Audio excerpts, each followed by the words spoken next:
Do you think that Chris Paul makes Phoenix a legitimate threat in the Western Conference? It's tough. Like I said, I really like the deal for Phoenix, and I think it was the right move. You needed to show Devin Booker almost like like a branch of faith.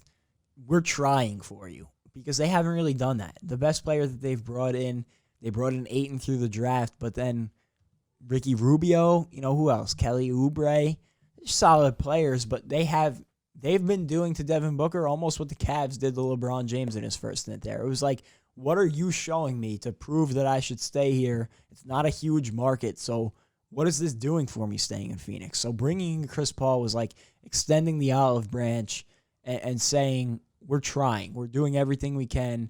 He was a great role model, mentor type to bring in, and they have a lot of young talent in that locker room, so he'll be a great presence to have around. And I think it was a great move. Now, does it make them a contender in the Western Conference or, even a playoff team? It's so hard to answer because you look at it, the Lakers, we're saying barring injuries, the Lakers make it again, the Clippers make it again, the Nuggets, yes, the Thunder, maybe. No, not over Phoenix. The Jazz, I think, are a playoff team again. The Mavericks, Luka's only going to get better, a playoff team. And the Trailblazers, if they stay healthy, there's no doubt they should be a playoff team. So that's 6 to 7 teams right there. I didn't mention the Rockets because they're in a state of flux right now. But if Harden and Westbrook are there, there's no reason they shouldn't be a playoff team again. I know they're having chemistry issues, but there's two great talents.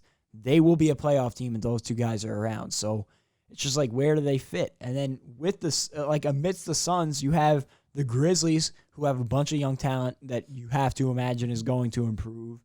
The Kings, the Pelicans, we talked about the Warriors, the Timberwolves. Everybody is improving. I don't see one team that is taking a big step back. So they are going to have to overachieve to make it. And it sucks because they're making the right moves. It's just you're in such a competitive conference that it's going to take a great effort from them this season to make the playoffs. The Phoenix Suns are definitely making the playoffs. Whether they're a legitimate threat or not is a different question. To me, being a threat is upsetting a first-round team, a higher seed in the first round. They can do that. If they're going to make the playoffs, no doubt about it. I mean, Chris Paul, once he steps into your building, he's a instant game-changing, winning type player. I mean, he stepped into Houston. They were the best team in the NBA. They almost knocked out the Warriors. I think they would have did it if he never got injured. But look at these numbers. Chris Paul is 12th all-time in win shares. He's the all-time leader in offensive rating. He's third in box plus minus behind Jordan and LeBron. So in terms of winning and impacting the game on the court, he's arguably one of the best of all time. And with Chris Paul in Phoenix now, I think Devin Booker now becomes a fringe MVP candidate. And Devin Booker averaged 26 and 6. Who's to say he can't average 30? And I think Devin Booker has the ability to average 30 a game. DeAndre Ayton averaging 19 and 11. I think he can average 23 and 12 now with Chris Paul. I mean, he's going to get so much more baskets with Chris Paul there, easier baskets. If Chris Paul can turn DeAndre Jordan into an all-star for multiple years, I think he can turn DeAndre Ayton into an all-star starter. So I think those two guys are going to make huge leaps. It's just about who they get in free agency. Right now, they are a playoff team, no doubt about it. Whether they're a threat, a legitimate threat, depends on who they get in free agency. I mean, I think a guy they should get is Jeremy Grant, Marcus Morris. They have the cap to get one of these guys. They need to sign defensive-minded wings who can also shoot the ball. Because Cameron Johnson, although I love him as a shooter, he's not a great defender. And you need to fill that void at the 4 spot. But I think he makes them a legitimate playoff team, and they can upset a team in the first round, and they could potentially, depending on the matchup, beat a second-round team. Because I think Devin Booker is a superstar.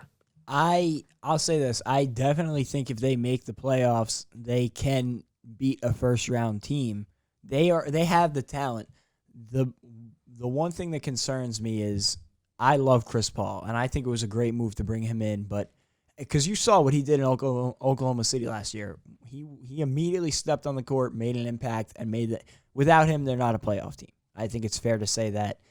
But Chris Paul, he's had injury problems his whole career. He's only getting older. So now you're counting on him to have the durability he had in Oklahoma City last year again this season. And you don't have any contingency plan at point guard. I don't even know who their backup point guard is right now. So, I mean, the only other guy they had on the roster, Rubio's gone. Jalen LeCue is gone. He also think went in Javon that Carter. deal. They do have Javon Carter.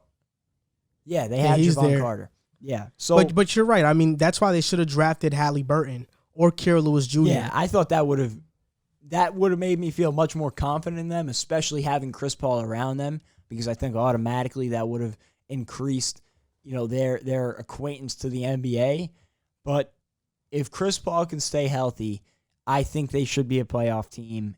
There's just so many question marks. If they were in the East, they'd be a top 4 seed.